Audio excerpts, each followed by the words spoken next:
after Cadillac's self-starter made starting those cars easier.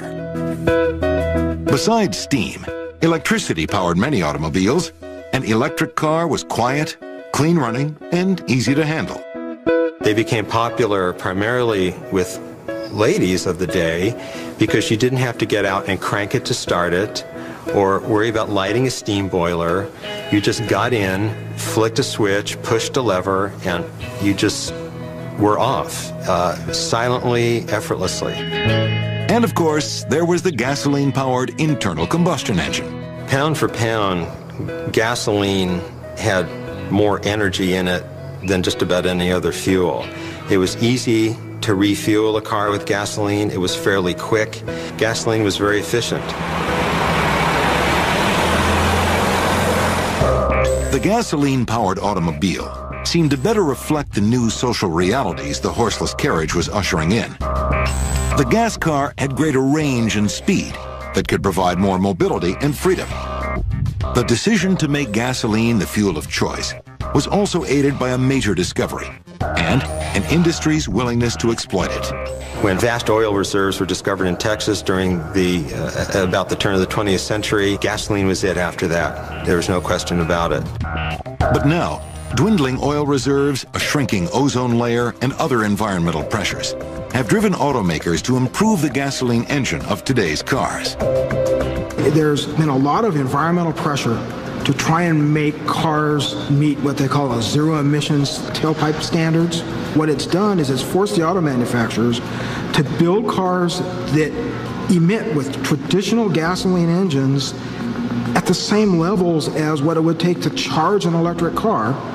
And so those are currently on the road from a number of manufacturers, but at the same time, these cars are more fuel efficient and for their size more powerful than cars of the past, and they're probably the best cars that have ever been built. But gasoline power alone is not the only option. Recent technology has created a variety of new engines that may do an even better job of propelling the cars of tomorrow. There's a lot of debate today about what powertrains will emerge tomorrow. Internal combustion engines, hybrid electric, diesel, fuel cells, solar. All of these are great new technologies that are emerging that are making internal combustion engines better. The fact is, I believe it's going to be a matrix of these. This matrix of potential alternative power sources will take years to develop. But one version is already on the market, hybrid technology using gasoline. The hybrids as we see them today, that really means two power sources in the car. What we're used to seeing today is what they call the hybrid electric, which is an internal combustion gasoline engine coupled with an electric motor. Toyota is one of several manufacturers that has already committed to this type of hybrid engine, introducing the Prius to the United States in 2000. This vehicle is the second generation of hybrid technology that Toyota has brought to the U.S. market and combines a very efficient 1.5-liter gasoline engine with a very powerful electric drive system, power electronics and electric motor, and a battery system in the rear. It also has a very sophisticated computer system that monitors the driver requirement for speed and acceleration and then chooses whether to use the gasoline engine in its most efficient range or the electric motor in its most efficient range or the combination of the two to provide the best fuel efficiency for the vehicle. The overall combination gets approximately 55 miles to the gallon in combined city and highway driving. Gasoline engines do a really good job of running high speed, constant speed out on a freeway kind of driving. They're very inefficient in stop and start city driving, whereas electric motors are very efficient in stop and start city driving and not efficient at high speed freeway driving. The Prius utilizes technology which is a breakthrough because it actually, in a synergistic way, combines the best of an internal combustion engine and an electric drive system. The internal combustion engine allows you to use the infrastructure that exists today, the gas stations that are there, current gasoline, emission control rules that exist right now. The electrical components that go with that extend beyond what the IC engine can do and gives us a whole new world. The gas motor is recharging the batteries to run the electric motor the next time you need it, and even when you use the brake to stop, the energy of the brakes is fed back through a generator and recharges the batteries so you don't lose any of that energy. It's a wonderful system. It's the future. Where they really make sense is hybrid technology on larger vehicles, SUVs and trucks, Where the disadvantage of a hybrid is you have now two power plants. You have a motor, an engine, and a battery pack, as well as the normal fuel tank. On a larger vehicle, it makes sense you have someplace to put all those things. Chrysler is already working on such a vehicle for both military and heavy-duty use. The Dodge Ram truck combines a 500 horsepower diesel engine with an electric motor that also generates AC power. They call it the Contractor Special. That is the target market for us, and that's where we think who would appreciate the value that this vehicle provides. We think that the sum total of those efforts on our part is going to give us up to 10-11% fuel economy improvement in this vehicle. Ford's Model U is an experimental hybrid.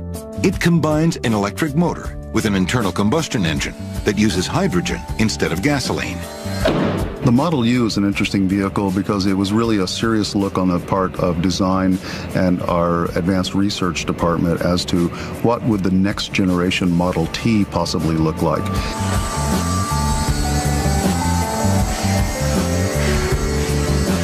This is our hydrogen-fueled internal combustion engine, plus a hybrid electric vehicle transmission. Many believe hydrogen may one day completely replace gasoline as an automotive fuel. Engineers see this kind of hybrid as a bridge or stepping stone to understanding hydrogen power.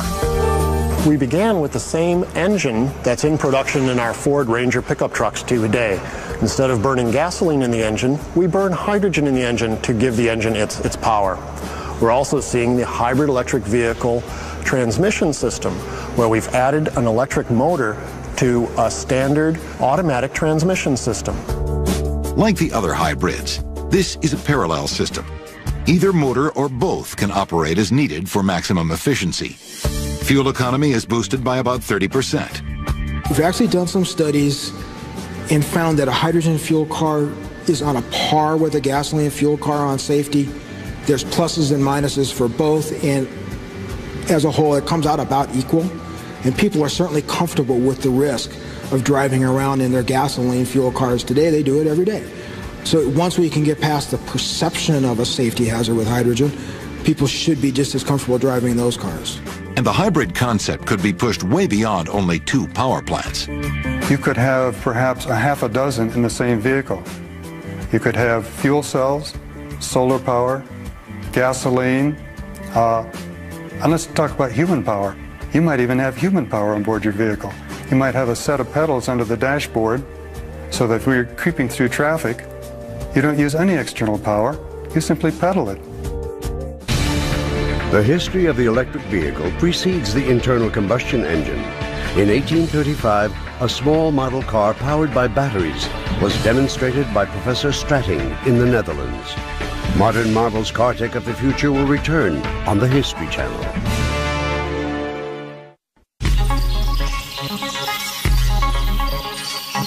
What we're looking at is probably the car you'll be driving in the future.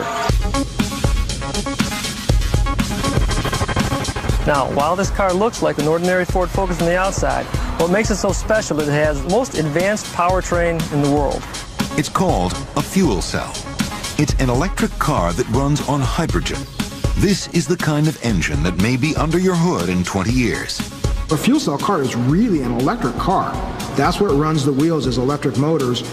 And instead of just a battery that you plug into the wall, it has a fuel cell that converts hydrogen and oxygen into electricity to keep the batteries charged. In the most common fuel cell type, called a PEM fuel cell, short for proton exchange membrane, hydrogen atoms are stripped of their electrons or ionized. The positively charged protons pass through the exchange membrane, while the electrons pass through a circuit to provide electric power. On the other side, the ions and protons rejoin with oxygen from the air to make H2O, or water. The water vapor is the only tailpipe emission, and the performance is very respectable. In Ford's car, the fuel cell delivers 85 kilowatts of power. That's equal to 117 horsepower. Fuel cells have been around for a long time. What's new is our ability to put it in an automobile and drive down the road. History credits English lawyer turned scientist Sir William Robert Grove as developing what would become known as the fuel cell in 1838. Grove knew that electricity could be used to split a water molecule into its 2 elements, hydrogen and oxygen, a process known as electrolysis. He figured that the opposite could also be true. His gas battery worked and was later renamed the fuel cell. For more than a century, many others worked on the concept, but it wasn't until the 1960s that fuel cell technology literally took off. NASA needed a compact way to generate electricity for space missions. Nuclear power was too dangerous, batteries were too heavy, and solar was too cumbersome. The fuel cell was the choice. Besides, its waste product could be drinking water for the astronauts. Now, just about every major car manufacturer has some sort of working fuel cell prototype. In 2002, the city of Los Angeles became the first U.S. customer to lease a fuel cell car. All right, here we go. This made the Honda FCX the first fuel cell vehicle certified by the California Air Resources Board and United States EPA for everyday commercial use. How did it feel, Mayor? It's a great car. Great car. Very smooth acceleration, and you don't know it's on, though. It's so quiet. The Honda FCX has 80 horsepower with a maximum speed of 93 miles per hour, giving it performance similar to a 2002 Honda Civic, but with zero emissions. BMW is testing a full-size 7 Series luxury model. The car has a conventionally designed internal combustion engine running on hydrogen, but it gets that hydrogen from a different kind of fuel cell. It's called an SOFC, or solid oxide fuel cell. This auxiliary power unit, or APU, can create hydrogen from a variety of fuels, including gasoline and natural gas. Fuel passes through a reformer, which pre-processes it before its conversion to hydrogen through its fuel cells stacked in the trunk. This APU will also be operating at 42 volts instead of 12, which will become the standard in the next 5 years. Conventional systems will need bigger engines with larger alternators and emission systems to do the same. With the advent of 42-volt systems, several manufacturers are building cars where it's a much larger motor generator. So it's the starter motor. When you want to first start the car, once the car is running, it serves as a generator to take the place of the alternator. And it's big enough and powerful enough and durable enough that when you come to a stop, it actually allows the car to be shut off and then started back up again as soon as you put your foot on the accelerator to drive through an intersection or behind something that's made you stop, in the idea of saving fuel. Toyota's experimental fuel cell is the FCHV, based on their Highlander SUV. It's capable of speeds of up to 95 miles per hour and has a range of 150 miles. The hydrogen cars of tomorrow are not that far away. We've already sold 2 in the state of California, and they're running. They're full SUVs. Have had great experience from them. We're developing the technology to identify what we can do to commercialize it. Commercialization will eventually bring down the high costs of manufacturing hydrogen vehicles, but automakers want to make sure these cars of the future are as practical as cars of the present. We have to make the technology reliable. If your car crashed as much as your computer system crashed, you wouldn't want anything to do with it. What makes running an automobile with a fuel cell complicated is not the fuel cell, but the fuel. Although it's the most abundant element in the universe, hydrogen is expensive and difficult to isolate, and it's highly flammable. So why use it? Hydrogen is very potent, with about 3 times as much energy by weight as gasoline, but with no toxic emissions. Let me show you what's in the trunk. This is a hydrogen fuel cell vehicle, and this is where we store that hydrogen, in this tank. Hydrogen is like a fuel, just like gasoline. You have to treat it with respect, and you have to treat it in a certain manner. It's not the Hindenburg, it's not going to explode, it's not a hydrogen bomb, it's very safe. These cars go through very, very rigorous testing, including crash testing. There is another obstacle, finding a hydrogen gas station. A few experimental fueling stations have been set up in California to support the handful of hydrogen fuel cell cars on the road. But it's a far cry from the type of infrastructure needed to support the massive use of this new technology. But proponents of hydrogen believe the obstacles aren't as great as the benefits. It's very easy to fuel a hydrogen vehicle. Hydrogen's not messy. It's non-toxic. It doesn't spill. It doesn't smell. You hook the receptacle up, the vehicle talks to the station, About 30 seconds, you can drive away. The fact is, our current hydrogen fueling station uses tap water. We use electricity through the water to crack the hydrogen out. The hydrogen is compressed, put into the tank of the car, and the car drives. Absolutely no pollution. And the electricity that we use here is all renewable from either solar power, or hydro, or wind. The only emission from the car is a little bit of water vapor. If you're really thirsty, you could drink what comes out of the tailpipe. Hydrogen is clean, it's inexhaustible, it's just everywhere, and that